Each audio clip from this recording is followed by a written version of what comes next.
Okay, good morning. So we're going to talk a little bit about the Whelen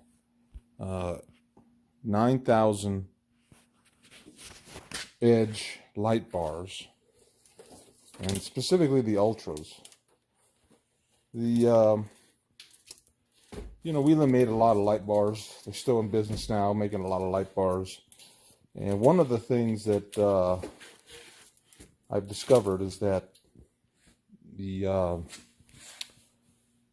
all the light bars are really designed differently than the predecessors, and it's been a discovery learning 101 for me, trying to find specific information on how-to videos on how to either repair or rebuild these light bars. So I came into two of these Whelen 9000 Edge Ultra light bars with the MPC 01 controllers, and I had a heck of a time figuring out how they worked and how to troubleshoot them, because some of these bars I just couldn't figure out how to light them. So one of the things that I discovered through the website is that through the Lightbar's website, I'm sorry, is that there is something called SC or serial comm that Whelen used when they were producing these Ultra light bars. So what serial comm is basically, and this is probably the hardest thing for most people to get their arms around, is normally what happens is, a light bar, each one of the strobes or halogen heads, you apply 12 volts of power to it and it'll light up. Well, not so with the Whelen light bars that use the serial comms. What they've done is they've created this I/O board, and on this I/O board there's a series of electronic relays and triggers, and specifically everything is controlled by three wires to transmit data, at the TTL level, data using just three wires. Now there's two connectors, and I have not been able to figure out what the difference is between this B-Link connector and this one. They both work the same, and you can either have the control cable connected to this one or this one, and you get the same output. In these ultra light bars, there's three power supplies. Typically there's three power supplies and then a serial I/O card mounted back here. So usually 1, 2, 3, and then an I/O card. And here's a typical power supply. This is this happens to be one of the UB412s. This one is marked bad because it is bad. I'm not sure what causes these to go bad, other than just prolonged use over time. Each one of these each one of these power supplies can support 4 strobes, up to 4 strobes. So you have these power supplies that plug into the I/O board. So you can, if each one supports 4 strobes, you have 3. That's 3 times 4 is 12. You can easily get 12 strobes out of these light bars. And then you have halogen support. Let me see if I can focus on here. So I have your takedowns, your alley light, your left and your right alley lights on one jack. You have your flashers, rear and front flashers. Usually 2 lights per jack here. And then you have an auxiliary output. And usually what you can do with that auxiliary output, you can add another device. These light bars happen to have, let's see here if I can get this off here. They happen to have an additional strobe supply. And this is a CS240, and you can apply 12 volts to this. I'm not sure what the blue and white does. I think the blue and white is the as another control cable, synchronization cable. But if you just apply 12 volt to the black and red, it'll run 2 additional strobes. And so in theory, you could get 14 strobes on this light bar. You know, the 12 out of the supplies, and then 2 more out of this power pack mounted in the middle here, running the 2 front strobes here.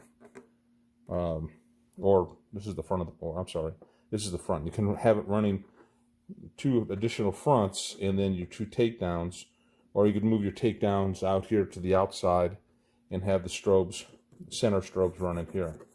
So this is pretty neat. This allows you to add these combo lights like this here, where you have a strobe on the top and a halogen on the bottom. So you could put this in the front here, and you could run this off the auxiliary, and then the halogens off the front flasher, and it just gives you another option here. And if you didn't want to run halogens, they also you can also find these LED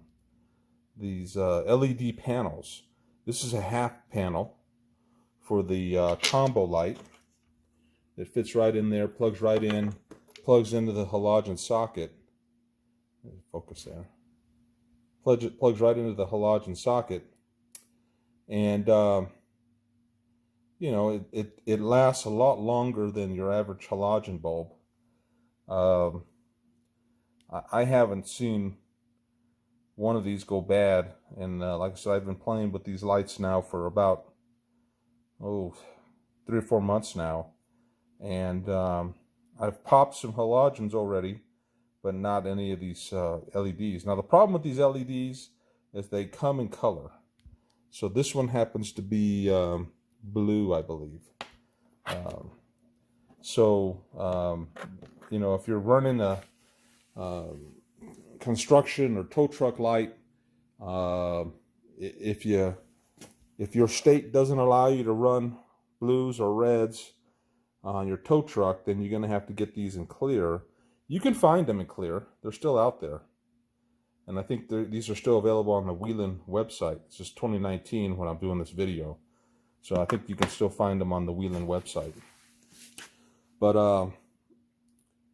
again, there's lots of things about this board that there's not a whole lot of documentation. In my next video, I'll talk about programming the MPC-1, the MPC-01, using a laptop and a RS-232 to RS-485 data converter. I think I'll focus on this. There you go. RS-232 to RS-485 data converter. And this is what you're going to need, basically, to change the data, or to convert the data, the serial COM data from the laptop COM port, from the software, to program the microprocessor in the MPC-01. So that's my short video, kind of giving you an orientation of these 9000 Edge Ultra light bars, and it's the hardest part was figuring out the serial comms, and I'll have a separate video on that. But once you figure that out, and once you figure out how to do some basic troubleshooting, and we'll talk about that after in another video. These are really reliable bars once you get them running. They'll run for hours at a time without any issues. And, you know, barring any, you know, burnt out strobes, and I have plenty of those, you know, we'll talk about care and feeding of your strobe lights and how to keep them clean and how to do some basic maintenance on them. And, you know, because these are very expensive. And I haven't found a good source. When you burn out the tube, I have yet to find a good cheap source for the replacement tubes for the 1510s, FT1510 bulbs, strobe bulbs, the smaller ones. You know, you can get them from a couple places on the internet, but they want 55 bucks for a bulb, and that's kind of steep considering I can get a used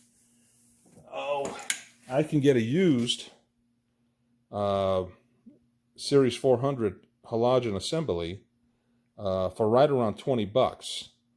So 25 bucks.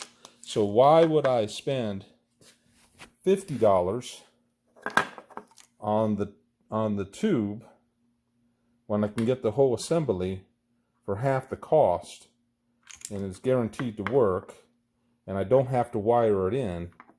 So if you're watching this video and you know of a good source for the 4-inch FT1510 strobe tubes, please email me, let me know, or leave a remark down in the remarks section, and because I've got quite a few of these Series 400 lamps that have burned out strobes, and I just keep buying used ones, and so far the used ones I've gotten haven't burnt out, but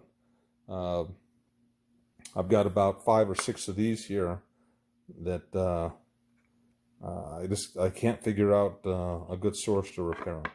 So that's my video, folks.